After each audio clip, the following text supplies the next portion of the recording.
जय हिंद दोस्तों। आज हम पढ़ेंगे विज्ञान के बारे में। विज्ञान क्या है, फिर पढ़ेंगे कि विज्ञान के विभिन्न स्तरों पर क्या क्या परिभाषाएं होती है, और फिर विज्ञान के शाखाएं के बारे में पढ़ेंगे। तो आइए देखते हैं।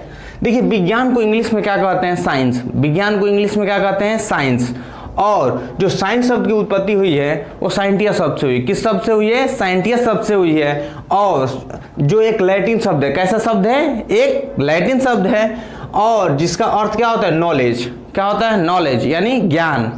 और जो लैटिन शब्द है वो किस भाषा से लिया गया है? तो लैटिन भाषा से लिया गया है। किस भाषा से लिया गया है? लैटिन भाषा से। और लैटिन जो भाषा है रोम साम्राज्य की भाषा है। कहाँ की भाषा है? रोम साम्राज्य की भाषा है। अब बोली नहीं जाती है, अभी क्या होती है? वर्तमान में बोली नहीं जाती है, परंतु साइंस, मेडिसिन, लॉ और इंग्लिश के 70% वर्ड किसके हैं? लैटिन भाषा के हैं। यहाँ कुछ और लैटिन भाषा के देखिए वर्ड के यूज हैं जो हमारे दैनिक जीवन में प्रयोग किए जाते हैं। अब देखिए इसकी परिभाषा विभिन्न स्तर पर। पहले देखते हैं स्कूल के लेवल पर कि साइंस की क्या होगी परिभाषा। तो देखिए क्या कह रहा है? कह रहा है प्रकृति का क्रमबद्ध अध्ययन जो प्रयोग से सिद्ध हो। क्या कह रहा है? प्रकृति का क्रमबद्ध अध्ययन जो प्रयोग से सिद्ध हो। इसके मुख्य शब्द क्या है? प्रयोग और सिद्ध। इसमें क्या आएंगे? प्रयोग और सिद्ध। और ये जो डिफिनीशन है कहाँ तक, किस स्तर तक है? तो क्लास 6 से लेके क्लास 10 तक। अब देखिए, जैसे कोई कह दिया कि पानी 100 डिग्री सेल्सियस पर उबलता है। क्या कह दिया? पानी 100 डिग्री सेल्सियस पर उबलता है, तो उसको प्रयोग द्वारा हम क्या कर सकते हैं? सिद्ध भी कर सकते हैं। ठीक है। देखिए सेकंड नंबर, कॉलेज के आधार पर क्या है डिफिनीशन? तो कह रहा है प्राकृतिक घटनाओं की व्याख्या। क्या कर रहा है? प्राकृतिक घटनाओं की व्याख्या प्लस भविष्यवाणी करने वाला ज्ञान। यानी कोई प्राकृतिक घटना हो रही है, उनकी व्याख्या भी करे और भविष्यवाणी करने वाला ज्ञान। यानी दो वर्ड इसमें क्या है? व्याख्या और भविष्यवाणी। और ये जो है डिफिनीशन किस लेवल पर है? तो 11, 12 बीएससी और एमएससी के लेवल पर। यानी जैसे मौसम की जानकारी हमें पहले मालूम पड़ जाए कि यहाँ आज क्या होने वाला है। ठीक है, तो देखिए इसमें व्याख्या भी हो जाएगी प्राकृतिक कारणों की और भविष्यवाणी भी हो जाएगी। फिर देखिए क्या है पीएचडी के लेवल पर क्या होगा डिफिनीशन इसका? तो खंडनी परिकल्पनाओं को अनुभवजन्य परीक्षण से बना 100 सुधारक निकाय। क्या कह रहा है? खंडनी परिकल्पनाओं का अनुभवजन्य परीक्षण से बना 100 सुधारक निकाय। इसमें मुख्य शब्द क्या है? खंडनी प्लस 100 सुधारक। इसका प्रयोग कहाँ होता है? थीसिस में। तो देखिए खंडनी परिकल्पनाओं, खंडनी परिकल्पनाओं का मतलब ये कहेगा कि ये कैसे हो सकता है, ये कैसे नहीं हो सकता है, उसका खंडन करेगा। ठीक है, कोई परिकल्पना है, फिर अपने अनुभव से, अनुभवजन्य मतलब अनुभव से उत्पन्न क्या करेगा? अनुभव से उत्पन्न परीक्षण के द्वारा एक नया उसको क्या बनाएगा?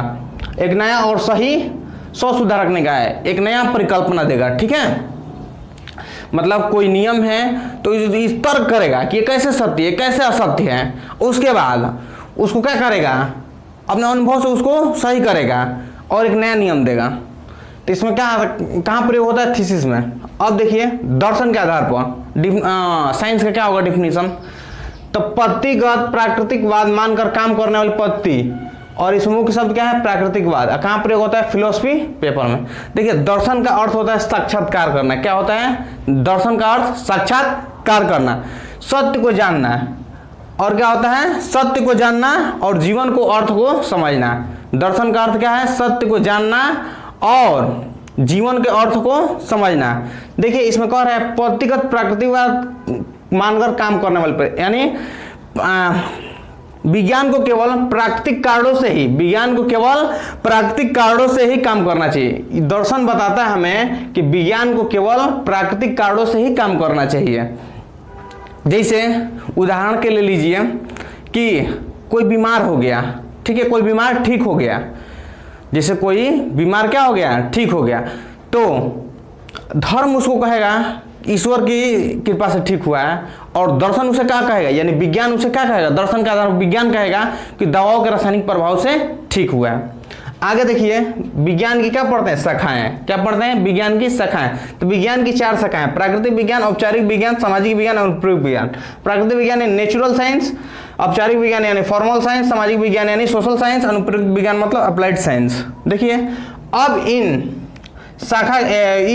विज्ञान के जो शाखा हैं इसके भी उप शाखा हैं। ठीक है, देखिए क्या है? फिजिक्स, केमिस्ट्री, बायोलॉजी और अर्थ साइंस।